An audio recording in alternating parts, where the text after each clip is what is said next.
Hi folks, title of this lecture is The Rise of Modern America. We're looking still at the Gilded Age. What you're looking at here is a photograph of the World's Fair in Chicago, the Chicago Expo 1893. This area specifically is the city of the future. And you can tell it's the future because of those futuristic buildings. Actually, it's called neoclassical or Greco-Roman.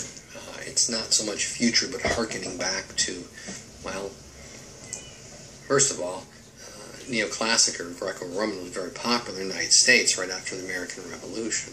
And of course, Greco-Roman, as suggested, is ancient architecture from both Greece and Rome.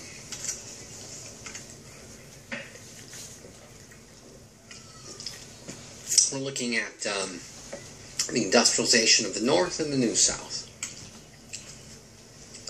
The North after the Civil War. Railroads, manufacturing, and banks, I'd say, are the three hallmarks of the North after the Civil War.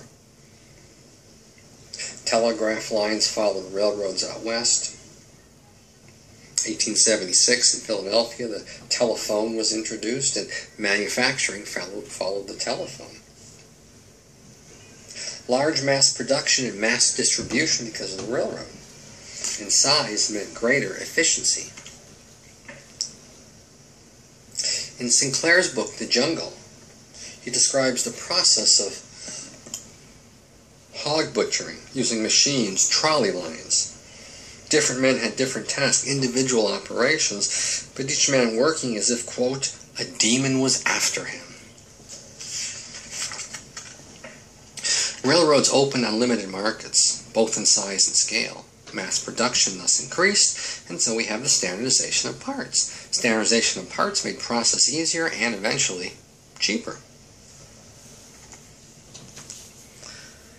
Banks, of course, that's the business end of the growth of industry. You needed money to build railroads and other huge enterprises. And so there's two ways to grow, vertically or horizontally.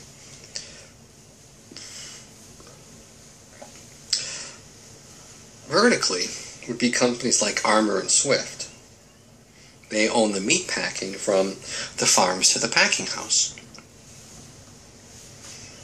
Horizontal integration would be like Carnegie's steel business or Standard Oil, in which they control all the process from the start to the finish. They acquired the coal fields, they own the iron ore feeds, and they own the railroads that brought the natural or raw resources to the place where they would create the final product. Rockefeller was, of course, interested in both control of the output and the prices. He controlled all businesses. I mean, Standard Oil was it. And he did so usually through intimidation. Standard Oil was in existence in part because of the rebates they got from railroads and shipping. So they were able to make more money than others. He bought out the competition, and certainly by the 1890s they controlled over 90% of this country's oil refinery. The Sherman Antitrust Act was passed in 1890, and in part to go after Standard, and they succeeded. The federal government broke up Standard Oil. Same thing with the telephone company. And most recently, Microsoft. The federal government used the Sherman Antitrust Act of 1890 in their attempt to break up Microsoft, and the court case was concluded on September 6th, 2001.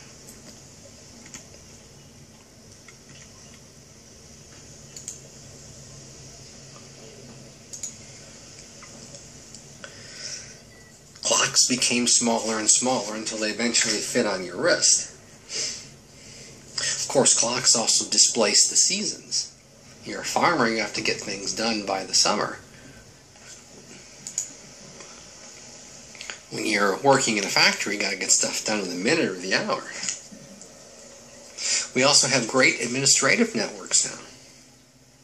You needed those to best manage both people and resources. Some believe that workers could regulate their wages. make enough money to get out of the working class. However, historically that did not happen.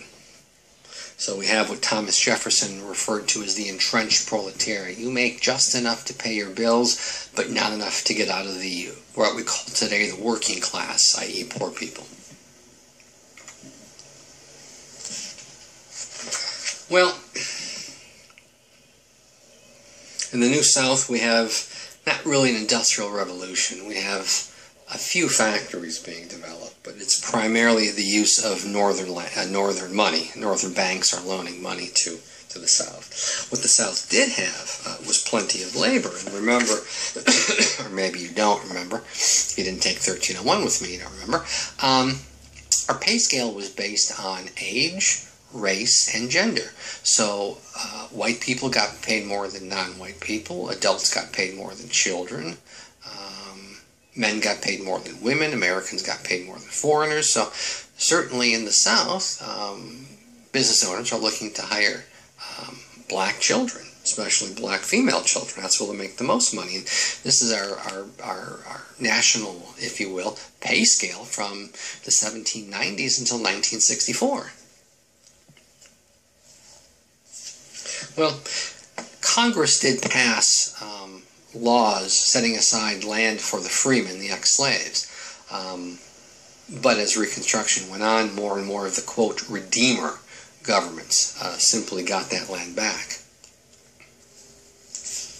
There was some foreign investment.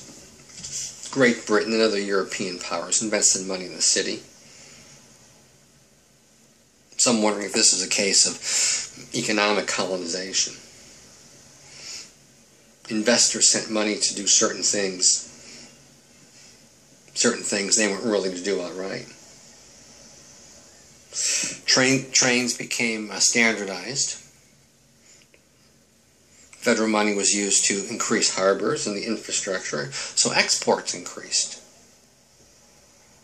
And we have segregation. Legal segregation, the codification of segregation, known as Jim Crow laws. Eventually the Supreme Court will state that these are constitutional in the Plessy decision, in which they'll state it is okay to segregate, provided that there is equal aspects of the segregation. And of course, by equal, they meant similar. So you can have a neighborhood for whites and a neighborhood for blacks, schools for whites, schools for blacks, trains for whites, trains for blacks, separate but equal, separate part, you understand, but the equal, they did not equal. Today, equal means the same. They meant similar. So if there's a school for white people, there needs to be a school for black people. They're not going to be as nice, they're not going to be as well stocked with books, they're not going to have the same level of professionalization in the teaching corps, but they both exist a space. I think it was in 1890, I don't remember when exactly, South Carolina held the Democratic Convention. Here's what the governor, Democrat from South Carolina, said. The one crime that warrants lynching, and governor as I am, I would lead a mob to lynch the Negro who ravishes a white woman. And there's a photograph of the governor standing next to two African Americans who were lynched.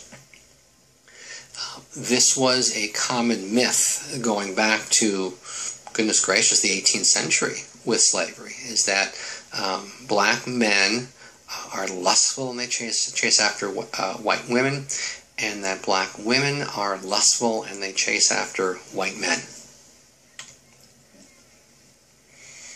And this is what Americans called modern America.